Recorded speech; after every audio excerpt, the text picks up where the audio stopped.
And back in the U.S. tonight, ABC News has learned the NYPD is surging resources to Christmas markets here in New York out of an abundance of caution. Police say visitors will see an enhanced presence around the markets, including counterterrorism officers, but there appears to be no link with what happened in Germany.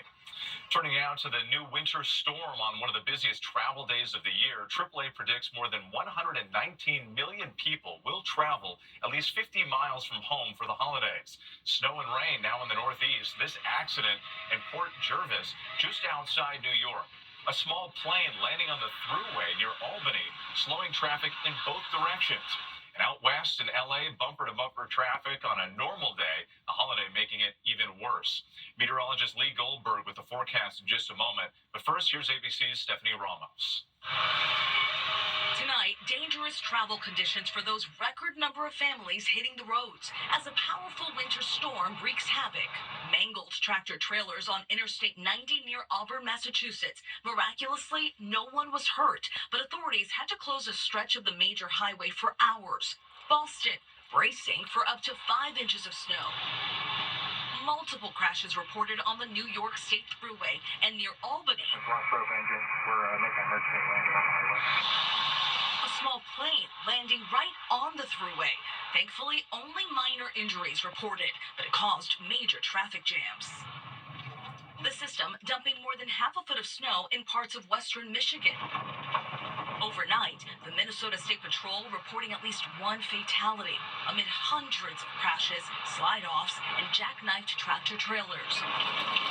And for those taken to the skies, the airports are packed coast to coast. From Philly... It's kind of crazy. I got here like an hour and a half before my flight. Figured I'd be fine, but the security line goes all the way back there. To Los Angeles and San Diego, where early morning fog led to hundreds of delayed and canceled flights and weary travelers.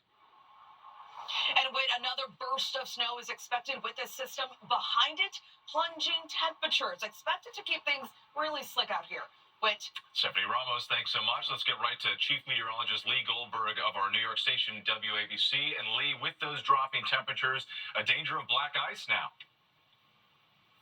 Certainly in the interior and tomorrow just about everywhere. Winter isn't waiting for the solstice. We've had rough travel from the Great Lakes into the Northeast today. Few inches of snow in the interior, rain and snow along the coast, although Boston snow has been enhanced by ocean effect snow and the coastal low.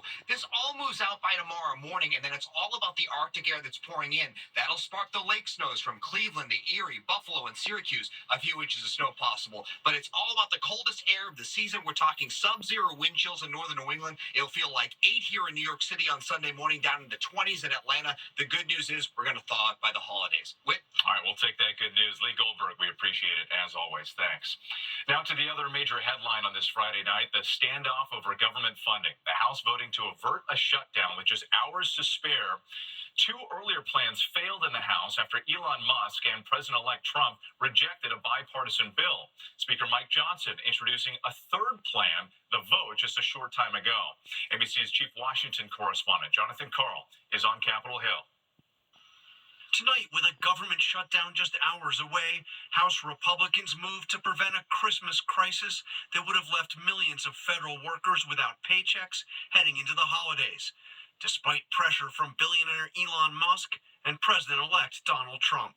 We will not have a government shutdown, and we will meet our obligations for our farmers who need aid, for the disaster victims all over the country, and for making sure that military and essential services and everyone who relies upon the federal government for a paycheck is paid over the holidays. It came after Musk, followed by Trump, blew up the bipartisan deal to keep the government funded through March.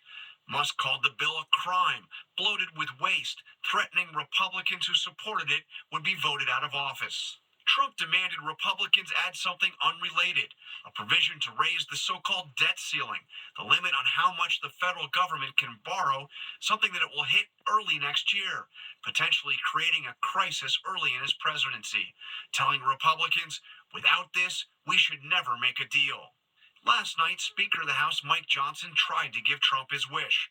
He failed, 38 Republicans voting no. The bill is not passed. Today, leaders of both parties went back to the drawing board. The lines of communication have been reopened. On the Senate floor, Mitch McConnell, in his farewell speech as Republican leader, warned House Republicans they would be, quote, foolish to assume they wouldn't be blamed for a shutdown. Recent history doesn't leave a whole lot of room for interpretation on that one. When you try to use normal government function as a bargaining chip, you pay a political price. The bill still needs to pass the Senate. That's expected to happen soon. And this is a temporary bill. It only funds the government through the middle of March, and it doesn't include what Trump was demanding. There is nothing in here to raise the debt ceiling with. Jonathan Carl for us on Capitol Hill. Thank you. Next tonight, with just days until the holidays, some Starbucks workers going on strike and threatening to expand the walkout as drivers with the Teamsters Union are picketing outside Amazon facilities. What do the workers want, and will these strikes interfere with the holidays? Here's our chief national correspondent, Matt Gutman. Tonight, just days before Christmas, thousands of workers at some of the nation's largest companies going on strike. No contract, no coffee. Starbucks baristas here in Los Angeles, as well as Chicago and Seattle, where the company is headquartered, kicking off a 5-day strike today, demanding better pay and benefits. We know our worth, and we know how to get there. Starbucks says the demands are, quote, unsustainable. And it's day 2 of the strike involving delivery workers for Amazon. Why are you striking now, just a few days before Christmas? Well, consumers may, next time that they look at their phone and push something, try to empathize and recognize that when they hit that order button, that there's a person on the other end of it and how they're impacted. Amazon says it has 800,000 operations employees and disputes the Teamsters' claim that 10,000 people have walked off their job. And Amazon says most of those protesting aren't Amazon employees, insisting the strike is having no effect on deliveries. And when I'm told we could see multiple rounds of these strikes in the coming months, and just moments ago, the Teamsters Union announcing that workers from a facility in Staten Island are now joining this nationwide strike beginning at midnight. With something to watch closely in the days ahead. Matt Gutman, thank you. Now to that chilling case making national headlines. A judge today sentencing the convicted killer who murdered 2 teenage girls while they were out hiking. Prosecutors crediting the victims with helping to solve their own murders. Here's ABC's Alex Perez. Tonight, the maximum sentence for the man who viciously killed 2 teenagers out for a hike on a Delphi, Indiana trail 8 years ago. Richard Allen, a local pharmacy technician, sentenced to 130 years. Justice has been served for the girls. This community has embraced our families from day one and continues to lift us up and support us. Those families today coming face to face with Allen, describing their gut-wrenching loss. Abby Williams' grandmother saying, "I wake up each day calculating how many hours until I can go back to bed.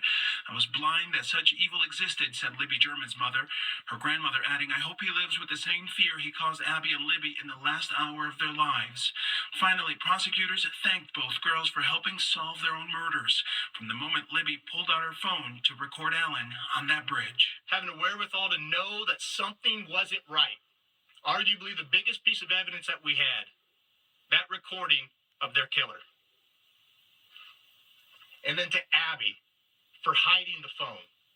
Without the efforts from those 2 little girls, we wouldn't be here today. And with the judge said this is one of the most heinous crimes she has ever seen, telling Allen these families will live with your carnage forever. All right, Alex Perez, thank you. When we come back tonight, the FAA expanding its drone ban over 30 areas across New York State and why they're doing it now. And Diane Sawyer, a one-on-one with supermodel Petra Nemkova, 20 years after surviving a tsunami. To the index now. For the first time, the FDA approving the weight loss drug Zepbound to help treat sleep apnea. The drug by Eli Lilly cleared for patients with obesity and moderate to severe forms of the sleep disorder. An FDA official calling it a major step forward for patients with sleep apnea. And a surprise reunion on stage, the surviving members of the Beatles together again in London.